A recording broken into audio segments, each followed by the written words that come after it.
warahmatullahi wabarakatuh. Perkenalkan, kami dari kelompok 5 kelas 11 TK1 ingin mewawancarai Kepala Sekolah TK Pertiwi mengenai SOP. Nama saya Andika Setiawan. Nama saya Andrea Deni Saputra. Perkenalkan, nama saya Privino Wahyudi Saputra. Perkenalkan, nama saya Marlugroho Haji. 1.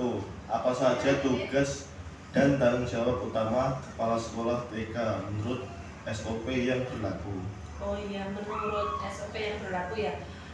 Untuk tugas kepala sekolah itu yang pertama mengelola administrasi, yang kedua memimpin pembelajaran, yang ketiga mengelola sumber daya, yang keempat melakukan pengawasan, yang kelima berkomunikasi dengan orang tua, dan yang terakhir meningkatkan kualitas pendidikan.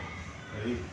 Nomor 2, bagaimana prosedur kepala sekolah dalam menyusun rencana kerja tahunan dan program sekolah? Dalam menyusun program tahunan, rencana kerja tahunan ya. Rencana kerja tahunan itu yang pertama dengan menganalisis kebutuhan, menetapkan tujuan, merencanakan program, menentukan sumber daya, dan melakukan evaluasi. Baik. Nomor 3, apa langkah-langkah yang harus dilakukan kepala sekolah dalam mengawasi dan mengevaluasi kinerja guru? Yang pertama mengevaluasi, mengobservasi. Yang pertama observasi di kelas, yang kedua umpan baliknya, lalu mengevaluasi bersama serta memberikan pembinaan terhadap guru. Pertanyaan nomor 4, bagaimana prosedur kepala sekolah dalam menangani keluhan dari orang tua murid? Menangani keluhan orang tua murid ya. Untuk menanganinya itu yaitu dengan mendengarkan keluh kesah wali murid yang pertama, yang kedua menganalisis, serta yang ketiga menawarkan solusi kepada sang wali, lalu melakukan tindak lanjut serta menjaga komunikasi dengan wali murid tersebut. Soal yang nomor 5, apa standar yang harus dipenuhi dalam pengelolaan administrasi dan keuangan sekolah? Untuk standarnya yaitu kepatuhan dalam pemakaian, dalam peraturan pemakaian. Yang kedua, perencanaan anggaran. Yang ketiga, transparansi dan akuntabilitas serta efisien dalam penggunaan dana tersebut. Jadi di situ kita efisien dalam menggunakan dana tersebut. Terus setelah itu pengendalian internal dan pelaporan rutin terhadap kepala sekolah. Pertanyaan nomor 6, bagaimana tata cara kepala sekolah dalam merekrut dan membina tenaga pendidik sesuai SOP? Saya sebagai kepala sekolah merekrut guru melalui seleksi, menempatkan sesuai kompetensi mereka, dan melakukan pembinaan dengan pelatihan serta supervisi. Nomor 7, apa kebijakan kepala sekolah dalam memastikan lingkungan belajar yang aman dan kondusif bagi anak-anak?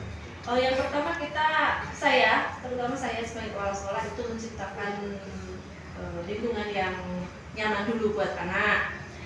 Terus menegakkan aturan, misalnya anak itu masuk kelas itu harus lepas sepatu, salah satu contohnya itu. Terus yang ketiga itu memantau perilaku anak, dan yang keempat menjaga fasilitas yang memadai untuk anak tersebut. Baik, nomor 8, bagaimana kepala sekolah harus berkoordinasi dengan dinas pendidikan dan pihak terkait dalam mengembangkan sekolah? Dalam mengembangkan sekolah kami rutin komunikasi dengan dinas, terus pelaporan perkembangan sekolah, dan mengikuti program atau kebijakan yang diadakan oleh dinas. Nomor 9, apakah industri yang dikunjungi mengerjakan S5R? Iya, mengerjakan 5R. Soal nomor 10, apakah standar grooming, bagaimana standarnya? di sekolah kami ada standar grooming. Salah satu contohnya adalah anak masuk sekolah itu harus menggunakan seragam. Terus waktu ke dalam kelas itu harus mencopot sepatunya. Itu sebelumnya disepakati bersama wali juga murid. Begitu. Soal nomor 11, apakah ada standar produksi, bagaimana standarnya? Untuk standar produksi atau pengelolaan itu ada di sekolah kami.